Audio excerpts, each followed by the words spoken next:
حبوبتي عسلامة مرحبا بكم. كما راكم عارفين صافي كيلكو جور بني دخلت في تحدي النحافة، وكل يوم نعمل غسات شكل بكلهم مفيدين وبكلهم فيهم برشا فيتامينات، فيهم برشا منافع، وفيهم البروتينات والكالسيوم والفيتامين اللي يحتاجهم بدني على طوال النهار. نعمل فطور صباح، فطور نص نهار، فطور عشاء، وجبات مختلفة ومتنوعة. حبيت اليوم نبارطاجي معاكم فطور متاع الصباح متاعي، اللي هو كيما تشوفوا متكون اول حاجة من العظم. العظم باش نسمطها، العظم لهنا اللي عندي اوميغا 3. كان عندك عظم عربي ديما يكون خير وافضل بطبيعة الحال. خذيت 5 كعبة عظم، حطيت عليهم شوية ملح باش هكاك يسهلوا لي عملية التقشير وما تلصقش القشرة البرانية هذيك على العظمة، وتكون ساهلة على الاخر من بعد كيف نحوها. صبيت عليهم ماء سخون باش فيسا فيسا عم يجيبوا معايا، ما يستغرقوش برشا وقت. وطون العظام متاعي قاعد يطيب باش نمشي ونحضر البلا اللي باش يكون متاعي كامل متكامل. خذيت 3 كعبات طمطمات صغيرين ماهمش كبار. قسيتهم دي خونديل، مسمستهم بالكدا بشوية خل عقمتهم، ومن بعد حطيت عليهم سنة ثوم كيما كيكة ملحية.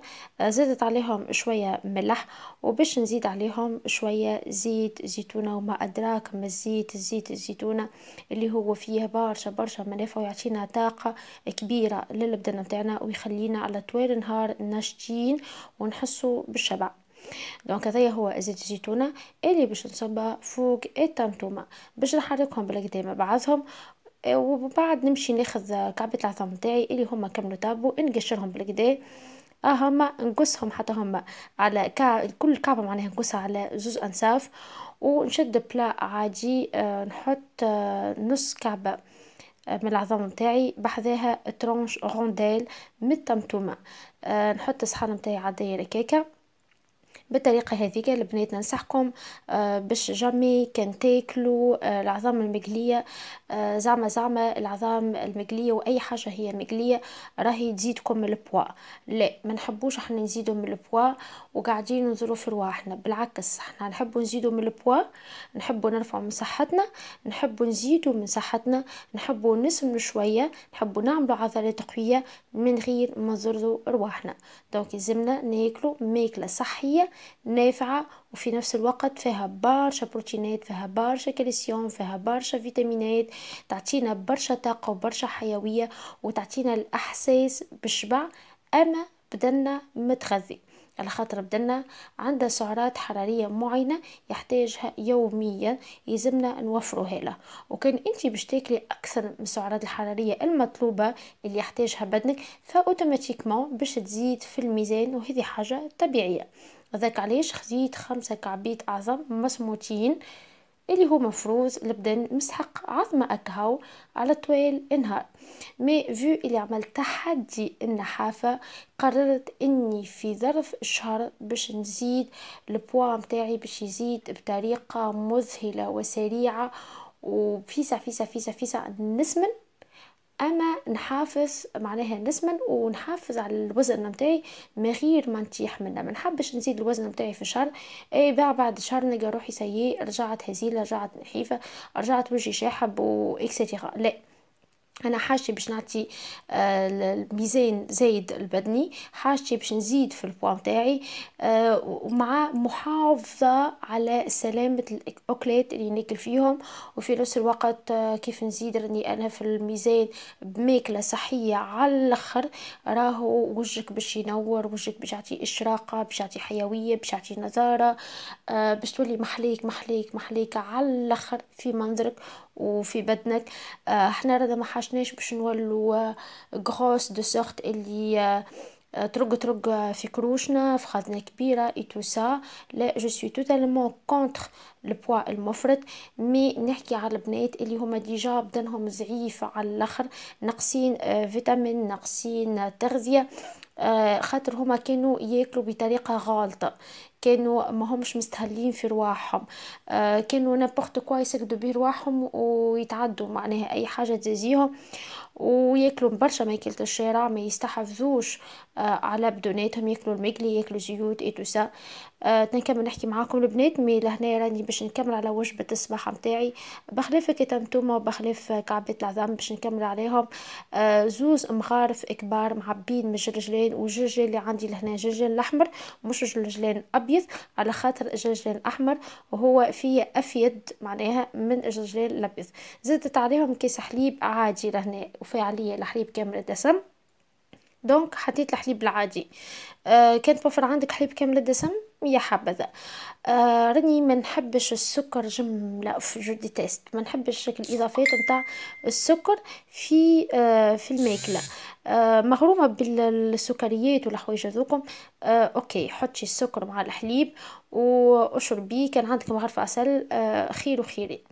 باغ كونطخ نموت نموت نموت على الشوكولا جادوغ. نموت على الشوكولا، خذيت تابلت كبيره نتاع الشوكولاته، كملت بها افطور الصباح متاعي، وبالطريقه هذه نتصور اللي الوجبه متاعي معناها كامله متكامله، فيها البروتينات، فيها الكالسيوم، فيها السكريات، وفيها كل ما يستحقه بدني من طاقه وحيويه كبيره على الصباح. حبيت نحضر معاكم المكسرات اللي يستحقها البدن. البدن مستحق 100 جرام من المكسرات يوميا. يلزمنا كل يوم ناكلو 100 غرام كيك سوا المكسرات، مهما كان عندك مكسرات اي نوع جيبيها وحطيها وكونسومي منها 100 غرام يوميا. لهنا اول حاجه عندي الكيكاويه والا الكاكاو، كل واحد شنو يسميها. المهم باش نعرضجها شويه، تلاحظوا اني باقي الفواكه الجافه مانيش باش نعرضجها جمله، على خاطر دو بريفيرونس ان ناكلوها نيه من غير ما نعرجوها، على خاطر وقت اللي نعرجوها راهي كي تشم النار وتتعرج وتحمر هكا شويه، ينقص منها شوي من الفيتامينات، وانا ماذا بيا نكونسيرفي جميع بصراحه الفيتامينات اللي موجوده في اي فواكه جافه. هذاك علاش مانيش باش نقلي ولا نعرج بقيه الفواكه الا الكاكاو الا الكيكاويه، لانها كان قاعده نيه ما نجموش ناكلوها وما نتيقوهاش وتعمل لنا الغاز وتعمل لنا انتفاخ في البطن نتاعنا في الكرش وتقلق لنا الامعاء. هذاك علاش هي الوحيده اللي باش تشوفوني لهنا نقلي فيها. بعد ما قليتها خليتها بردت شويه، نحيت لها القشره البرانيه، وهذيك هي الكميه اللي تحصلت عليها متاع الكاكاو متاعي كامله والا الكيكاويه. ما تاخذوش الكيكاويه الكبيره اللي مقشره حاضره، راهي ماست القوم تاعها مخيبها، تاخذوا جويده الصغرونه كيما اللي خذيتها انا، راهي ابن بياسر، نحكي نيفو نيفو جو. باهي المهم لهنا البنات عندي كما تشوفوا فيهم 4 صحافي، كل صحفه فيها حاجه. الصحفه الاولى البولار هذيك خذيت منها 300 غرام من الكاكاويه، 300 غرام من الكاكاويه، كل صحفه فيها نوع تاع فاكهه، وكل مقدار من الفاكهه يعادل 300 غرام. دونك 300 غرام كاكاويه. الصحفه الصفراء هذه فيها الزبيب الاصفر الموجود عندي، على جنبها الصحفه البيستاش فيها نوازيت، فيها البفراوه بقشورها الحمراء، واللي بجنبها فيها اللوز زيادة البقشورة الأحمر في الصحفة السما. دونك اللوز هذاك خذيته زيادة بقشورة، ماهوش مزلع ماهوش أبيض، حاولت إني نخلي الفاكهة كما هي، ما غير ما نعرضجها، ما غير ما نحمرها، ما غير ما نقليها، وخليتها زيادة بقشورها على خاطر أنفع. المهم كيف ما تشوفوا فيهم هذوك هما الاربع صحافي اللي عندي. شنو باش نعمل؟ باش ناخذ صحفه كبيره وباش نبدا نصب معناه المكونات نتاعي الكل في صحفه واحده، ونحاول نخلطهم بالكدا لين يولوا لي متجانسين بالباهي بالباهي. دونك هذه هي الصحفه نتاعي اللي باش ناخذها. باش نبدا اول حاجه نصب اللوز. نذكركم ديما اللي الكميات اللي عندي لهنا من الفواكه الجافه هي كميات متساويه 300 غرام. تبقينا عندك زبيب مثال خفيف اخف، دونك يوزن لا اكثر، تظهر الكميه اكثر، وكما الكيكاويه اي تو سا. المهم البنات لهنا حسب الفواكه الموجودة عندي. سبقوا اني عملت فيديو ونزلته على الشانل متاعي، في زادة فطور صباح ياسر زادة ياسر ضوعة للي انتريسي، تنخليه لكم في صندوق الوصف اللي متاعه، تدخل تتفرج زاد عليه. فطور صباح بطريقة أخرى وبكيفية أخرى وبمكونات أخرى مختلفة تماما للمكونات اللي شفتوها اليوم، على خاطر كل يوم ننوع في فطور الصباح متاعي باش تكون الأكلات متاعي متنوعة ومفيدة لجسمي، وتعطيني برشا انرجي وبرشا طاقة، وتعطيني لي بزوان اللي يحتاجهم بدني على طوال النهار. دونك ميلزمناش ناخذ نوع واحد متاع فطور الصباح ونشدو فيه من سيبو، لا البدن يحتاج التنويع ويحتاج التغيير، واصلا باش احنا ما نملوش وما نفدوش وما نعيوش ونواصلوا تحدي النحافة. المهم البنات لقيت طريقه نتاع التحريك هكاكا بالمغرفه بالسباتشول ماهيش باش تساعدني، دونك خذيت بول اخرى ما اكبر وحاولت اني نصف البول ونفرغها بطريقه هذيك، معناها باش الفواكه نتاعي الكل تدخل في وسط بعضها وتولي اوموجين. المهم بعد ما كملت خلطهم بالكدا كيف ما تشوفوا يا البنات.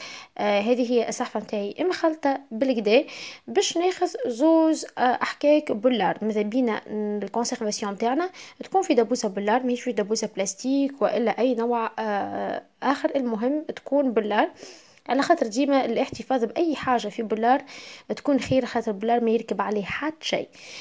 خذيت دبوزه كبيره ودبوزه صغيره باش تشوفوني، حكه بليتو هما حكيك ما همش دبابز، واحده كبيره واحده صغيره.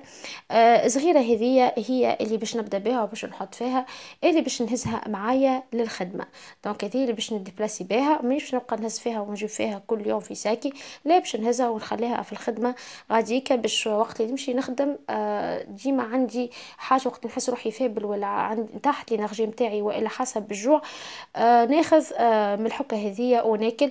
اي نو فو با ديباسي لي 100 غرام بار جور، هذه هي البزوان تاع البدن نتاعنا، وكان تاخذ اكثر بالطبيعه باش تزيد اكثر سعرات حراريه لبدنك، وبطبيعه الحال باش تزيد تسمن في اسرع وقت. المهم البنات هذه هي الحكه اللي باش نعبيها، واي مراه فيكم والا راه مش الفيديو هذا مخصص كان للمراه كهو، نجم مراه نجم راجل، حتى الولاد اللي هم يحبوا يزيدوا في العضلات نتاعهم واللي قاعدين يترينوا، راهو الفطور هذا يمشي معاهم على الاخر ويولمهم زاده محلاه على الاخر على الاخر. المهم اي واحد فيكم يخدم ينجم ياخذ معاه الحكيكه هذه ويحطها في الخدمه نتاعها في البيرو نتاعها، ولا انت طبيعه الخدمه نتاعك شنو، وهذا تاخذ منها كل يوم وهكاكا تبدا عندك حاجه صحيه وحاجه نافعه وفيها برشا برشا برشا برشا برشا طاقه لجسمك.